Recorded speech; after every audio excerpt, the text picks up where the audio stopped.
pemahaman makrifat. Yang dikatakan syariat itu hakikatnya batang tubuh ini. Ini syariat. Ya. Kenapa dikatakan batang tubuh ini syariat? Karena disinilah Tuhan ingin menampakkan dirinya ya, melalui afalnya Allah. Artinya apa? Yang bisa melihat sholat itu karena bergeraknya jasma ya, batang tuh ya, batang tubuh ini yang menggerakkan siapa? Yang menggerakkan ialah yang dikatakan hayat.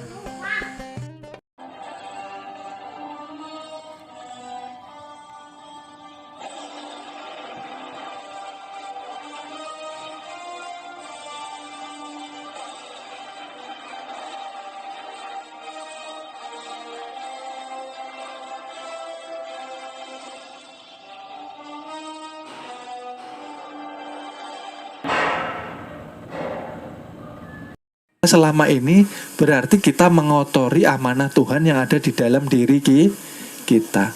Hati itu hati untuk bersih mengingat Tuhan, kita kotori dengan prasangka buruk sama orang. Ya. Kita kotori dengan merendahkan orang. Kita kotori dengan memusuhi orang. Hati, belum yang lain-lainnya. Artinya selama ini inilah yang menjadi sebab hidup kita sengsara di dunia. Kalau di dunia kita sengsara, di akhirat akan lebih sengsara. Maka kemarin saya katakan, mustahil ketika Habibullah ini hidup di dunia sengsara, mustahil. Karena tidak akan dibiarkan Tuhan sengsara hidup di dunia. Jadi lihat hidup kita kayak apa. Kalau sudah tahu sebabnya, istighfar dengan benar, taubat nasuha dengan benar, hilangkan anania, berserah diri full namanya full itu apa? Totalitas, bersandar kepada Tuhan. Artinya begini loh, ketika kita ada masalah ya, yang Tuhan mau itu terima dulu masalah itu dengan lapang dada. Orang kalau mau menerima masalahnya dengan lapang dada, baru Tuhan memberikan solusinya. Kita enggak, dapat masalah sudah kealang kabut sudah. Akhirnya pikiran ruwet, hatinya keruh, tidak bisa melihat solusi yang datang dari Tuhan. Lupa kita, tidak ada yang datang kepada kita melainkan dengan izin itu yang lupa. Maunya kita yang baik aja. Tidak ada yang datang kepada kita, baik atau buruk takdir itu, melainkan dengan izin Tuhan. Artinya, Tuhan sudah menyiapkan solusi atau penyelesaian masalah itu sendiri. Tuhan ingin menguji keimanan kita. Ketika diberi masalah, engkau bergantung kepada siapa? Datang masalah yang ditelepon kerabat-kerabat dekat, orang-orang yang berpangkat, atau orang-orang yang berkuasa, atau orang-orang yang mempunyai kelebihan dalam hal spiritual, paranormal, lupa sama Tuhannya, ya kah? Seperti itu. Makanya ayo mari kita belajar di majelis untuk selamat, itu tujuannya. Kita belajar di majelis untuk mengenal jati diri. Kita belajar di majelis untuk menjadi umat Rasulullah yang sebenar-benarnya.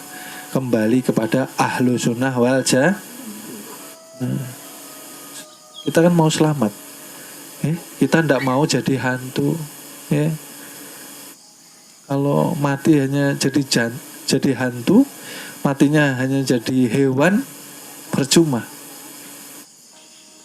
Artinya kita sudah sesat di dunia, apalagi lebih-lebih di akhirat. Artinya kita tahu itu sebabnya kita belum bertawakal kepada Allah Subhanahu wa ta'ala. Berarti keyakinan kita masih kurang. Okay? Orang itu kalau sudah bertawakal penuh sama Tuhan, itulah orang yang bertasawuf. Itulah hakikat orang yang sudah bermakrifah. Full tawakalnya sama Tuhan. Mau baik, mau buruk, mau dipikir Tuhan apa aja, dia terima dengan ikhlas. Apapun yang diterima, tidak ada yang namanya protes. Semua kebahagiaan, semua kebaikan. Okay? Yang dikatakan buruk itu kan karena kita tidak senang. Jadi percuma dong kita hidup ini, banyak ibadah, okay? Mengumpulkan pahala kata kita. Maka yang ibadah tadi siapa? Maunya kita punya amal, punya pahala, punya nanti poin untuk kita tukarkan surga di akhirat. Ya, ada usaha harat-harat belajar itu. Belajar kepada inti dulu, mengenal hakikat jati diri. Ya, belajar mempanakan diri, belajar menghilangkan ananiyah, itu yang paling penting. Karena saya katakan percuma, kenapa? Orang ahli syariat, kalau dia timbul rasa sombong, nah ibadahnya itu nanti yang menyeretnya kepada api neraka. Ya. Ini kedudukannya di dalam hati. Dikatakan ruh yang menyelimuti jasad, batang tubuh, badan jasmani. Ini kalau kotor, tidak bisa sampai kepada Tuhan. Ini untuk murid-murid juga di daerah-daerah, ya. Berkewajiban seorang murid di dalam perguruan untuk menjalankan puasa ilmu. Puasa ilmu ialah mempuasakan ke-9 lubang tubuh manusia, untuk menjadi lebih baik lagi. Puasa ilmu ialah mengendalikan kesenangan hawa nafsu yang mengancam kita, menyeret kita ke dalam kehinaan. Karena kita adalah makhluk ketuhanan. Jangan mau kita menjadi makhluk kebinatangan. Disitulah kita harus rajin mengulang pelajaran. Paham ya? Artinya kita tidak berwujud, kita tidak mempunyai kuasa, kita tidak mempunyai kehendak. Artinya semua itu titipan. Ketika kita dititipi, kita harus artinya mengucap pun kita tidak boleh mengucap yang tidak baik atau menyakiti hati seseorang, karena itu nanti dihisab. Ketika kita mengucapkan kata-kata yang tidak baik di zahir maupun di batin, itu nanti yang menyatakan ialah itu dikatakan pengkhianatan amanah dari Tuhan. Ya kah? Lama ini kemana ucapan kita? Penglihatan kita, pendengaran kita, gerak tangan kaki kita kemana aja? Itu tolong direnungi, jangan santai-santai. Karena kita punya kewajiban di sini, kita harus juga menyelamatkan jasad, batang tubuh, jangan sampai terlepas daripada ruhani yang nantinya jangan sampai hancur lebur di dalam kubur. Ini tugas kita ya. Jangan sampai kita ini hancur lebur. Paling tidak minimal tubuh kita tidak dimakan. Minimal. Syukur-syukur kalau kita dikekalkan bisa berjalan-jalan ke sana kemari. Ya kalau. Nah, artinya apa? Menjadi wali ya Allah. Ya itu kan lebih baik. Cita-cita yang mulia. Jadi Kalau kita saja hidup di dunia masih di penjara nafsu, bagaimana mau selamat di alam kubur? Di dunia ini mah belum bisa lepas dari nafsunya sendiri. Artinya di alam kubur disiksa. Bisa ndak kita melawan? Kita punya kelemahan, kita tahu. Oh, saya suka pemarahan. Saya suka ini itu. Saya dominan di sini. Bisa ndak melawan? Itulah jihad. Kalau selama hidup kita ndak berjihad, percuma, sia-sia hidup. Mau santai-santai tapi tidak selamat. Artinya kita termasuk orang-orang yang merugi. Kita termasuk orang-orang yang celaka. Kita termasuk orang-orang yang melelehkan waktu yang sudah diberikan Tuhan selama ini. Nah, jangan santai-santai lah. Kira-kira selamat enggak? Nah, sudah dijalankan belum tuh jihad itu? Lemahannya sudah diatasi belum? Kalau masalah sendiri saja tidak bisa diatasi, apalagi masalah di luar sana. Itu loh masalahnya.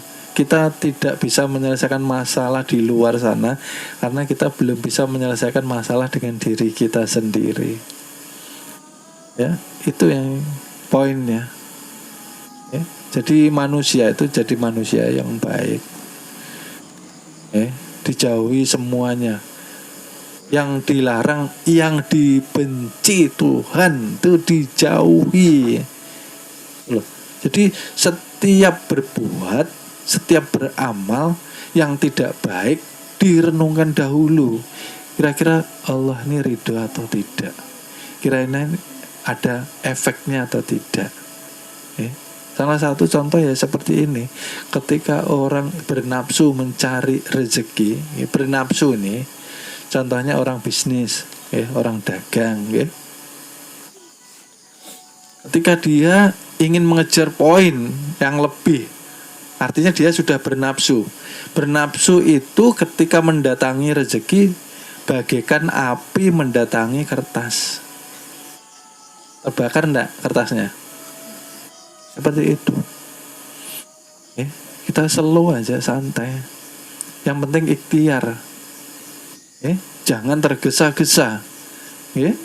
Karena itulah tadi ketika ketergesaan itu tadi yang menjadi energi yang tidak baik. Kita lupa diri bahwa rezeki itu dijamin Tuhan. Ketika engkau bertawakal kepadaku, maka Tuhan menjamin. Seperti rezekinya burung, tidak akan pernah kelaparan.